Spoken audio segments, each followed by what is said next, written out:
नमस्कार। नमस्कार भाई। आज हमारे हिंदी रचनाकार समूह में रायबरेली जनपद के वरिष्ठ साहित्यकार उपस्थित हैं। शैलेंद्र अशांत जी, हम आपका स्वागत करते हैं। धन्यवाद। आप साहित्य के क्षेत्र में लगभग 4-5 दशक से सेवारत हैं, सेवा कर रहे हैं और आप टेलीफोन फैक्ट्री रायबरेली में भी अपनी सेवाएं दी हैं। इसके साथ ही आपने कई पुस्तकों का सृजन किया है और लघु पत्रिका विद्या इंदु का लगभग 25 वर्षों तक संपादन करके पूरे देश में अपना नाम रोशन किया है। शैलेंद्र जी बहुत अच्छे रचनाकार हैं, सरल सहज व्यक्ति हैं, रायबरेली के गौरव हैं। आज हम उनसे साहित्य की चर्चा करते हैं। सबसे पहले हम शैलेंद्र जी से साहित्य के विषय में कुछ प्रश्न करते हैं। आज शैलेंद्र जी, साहित्य की स्थिति से आप अच्छी तरह परिचित हैं। आज साहित्य कैसा लिखा जा रहा है और साहित्य की क्या आवश्यकता समाज को है, कैसा साहित्य सृजन होना चाहिए, इस विषय में अपना संक्षिप्त विचार दें। साहित्य इन दिनों जो है जो नए रचनाकार उभर कर आ रहे हैं वो बहुत अच्छा से अच्छा लिखे जी। हमने महसूस किया कि बहुत अच्छा लिखे और बड़े नए नए प्रयोग कर रहे हैं। जी। नए नए प्रयोग कर रहे हैं वो गद्य के माध्यम से, पद्य के माध्यम से, समीक्षा के माध्यम से, टिप्पणी के माध्यम से, लेखों के माध्यम से, गीत और मुक्तक और लेख के माध्यम से, दोहे, जी, सब तरह। इसका मतलब आप आज की युवा पीढ़ी से सहमत हैं और वो साहित्य में काफी साहित्य को आगे बढ़ा रहे हैं। मगर जी, ऐसा है साहित्य लिखने का काम जो है वो जो साहित्यकार करता है उसका एक उद्देश्य होना चाहिए। जी जी, उद्देश्य और वह उसकी प्रगतिशीलता को समझे। जी। और किसी भी रचना में जो कुछ ना कुछ संदेश होना चाहिए, कुछ ना कुछ आगे बढ़ने के लक्ष्य होने चाहिए। जी, बिल्कुल सही। राष्ट्र के प्रति, समाज के प्रति जो कुछ ना कुछ दे, उससे आम पाठक जो है कुछ ग्रहण करें। जी, यह आवश्यकता है और इस चीज को भूलना नहीं। कोई भी रचना जो है बगैर इसके जो है अपूर्णता ही उसमें जो है समय रहती है, पूर्णता नहीं आती है, अधूरापन रहता है। शैलेंद्र जी, आपकी एक पुस्तक आई थी मगध की मुदाल। हाँ। और दूसरी भीड़ से निकलकर। हाँ। अभी हाल में ही आपकी एक पुस्तक और आई है, 7 रंग 5 पाखुरी। 7 रंग 5 पाखुरी। दिनों एक्चुअली है वो था क्या है कि बहुत दिनों से कोई हमारी पुस्तक जो है वो प्रकाशन में नहीं आई थी, तो एक लघु सी छोटी सी पत्रिका टाइप में जो है छोटी सी पुस्तक हमने निकाली। इसमें 33 कविताएं हैं और इसमें जो है वो सभी के लिए कुछ ना कुछ है, चाहे उनके जो है चित्रण जो है हमने जो है सहज समेटे हैं, उनको जो है शब्दों के माध्यम से उसमें हमने व्यक्त किया है, गीतों के माध्यम से, कुछ नई कविता के माध्यम से कुछ। चलिए, धन्यवाद। आपसे अब हम एक रचना जो आपको बहुत अच्छी लगती हो, देखिए वो एक रचना आप प्रस्तुत करें। देखिए, भोर कैसे होती है। जी जी। सुबह सुबह एक दिन मैं बैठा रहा तो भोर किस तरह से होती है, हमने उस चीज़ को महसूसा और शब्दों की रोने की कोशिश की। गीत सुनिए। जी जी, स्वागत है।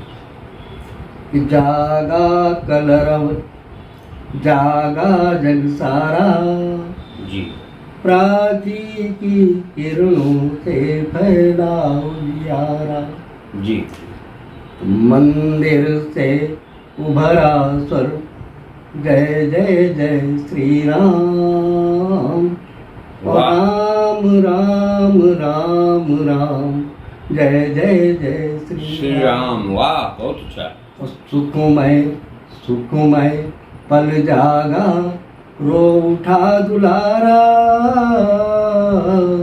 ममता भी उठ बैठी फैलाओ जियारा, जागा कलरव जागा जग सारा, वाह। प्राची की किरणों से फैलाओ जियारा।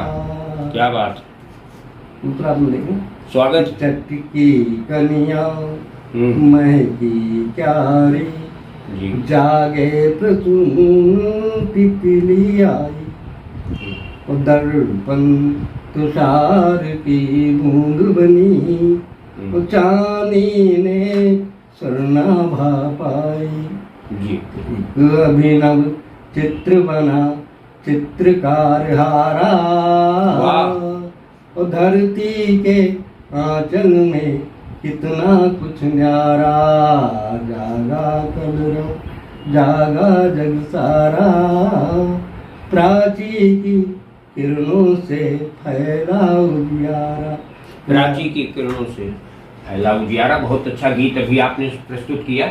अब शैलेंद्र जी, आप इस अवस्था में जीवन के अंतिम पड़ाव में धीरे धीरे बढ़ रहे हैं और आपके अनुभव भी विराट हैं।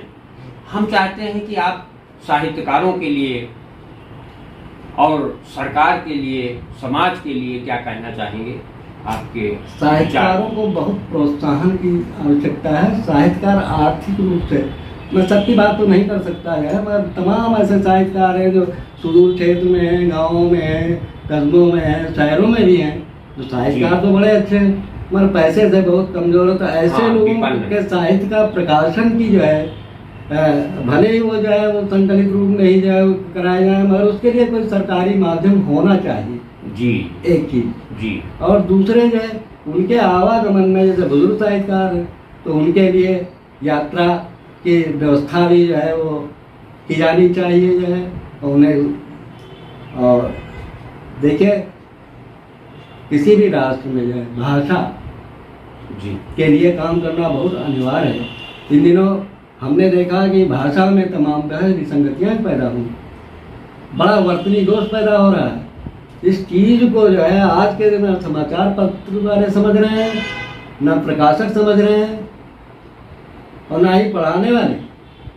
क्या बात। वर्तनी दोष इतना दोष है कि शब्द ही गलत लिखते हैं, अक्षर ही गलत लिखते हैं, बच्चों को सामान्य ज्ञान में गलत ही पढ़ाया जा रहा है। क्या बड़ी मुसीबत बात है। उदाहरण के लिए हम आपको बतावें, जैसे आपको जो है वो चंदन लिखना है तो ऊपर बिंदी रख देते हैं, अंक की बिंदी रख देते हैं और आधे ना का प्रयोग नहीं करते हैं। मंजन लिखना है तो ना का प्रयोग नहीं होता। इसी तरह जो है अंजलि लिखना है, पुष्पांजलि लिखना है, गीतांजलि लिखना है प्रयोग नहीं, तो आधा इया का प्रयोग नहीं करते। आधा इया का प्रयोग तो बहुत ही कम, ना ही के बराबर। जैसे गंगा है तो उसमें अंगा बे मतलब तो बना नहीं है, उसका भी अर्थ है और उसका प्रयोग होना चाहिए, मगर गंगा लिखने में अंगा का प्रयोग नहीं होता, नहीं कर रहे हैं। ये संबोधन लिखना है, संविदा लिखना है तो आधा माँ का प्रयोग नहीं होता, बिंदी रख देते। वाह भाई, बिंदी अध्यापक पढ़ा भी रहे हैं और मुद्रक छाप भी रहे हैं, प्रकाशक छाप भी रहे हैं, पत्र पत्रिकाएं छप भी रहे हैं, तो इसमें थोड़ा सा लोग जो है ध्यान दें तो बड़ा अच्छा होगा भाषा के लिए जो है। जी चलिए, आपने कुछ सुझाव सरकार को भी दिया। आवागमन की सुविधा पर आपने बल दिया कि सरकार को या साहित्यकारों के लिए आवागमन निःशुल्क सुविधा सरकार के द्वारा दी जाए। और आपका दूसरा सुझाव ये भी रहा कि साहित्यकारों की जो प्रकाशित पुस्तकें हैं उनका प्रकाशन हो। तीसरा आपने ये सुझाव दिया कि आज जो अध्यापक पढ़ा रहे हैं, प्रकाशक जो छाप रहे हैं, लेखक जो लिख रहे हैं, इन पर बहुत ज़्यादा ध्यान देने की आवश्यकता है। हिंदी की दुर्दशा जो हो रही है उस पर आपकी चिंता है, आपकी पीड़ा है और आपका एक संदेश भी समाज के लिए बनता है, उसे हमें अनुकरण करना चाहिए। बहुत बहुत धन्यवाद। इन्हीं शब्दों के लिए हम आपका हृदय से आभार करते हैं। नमस्कार। नमस्कार।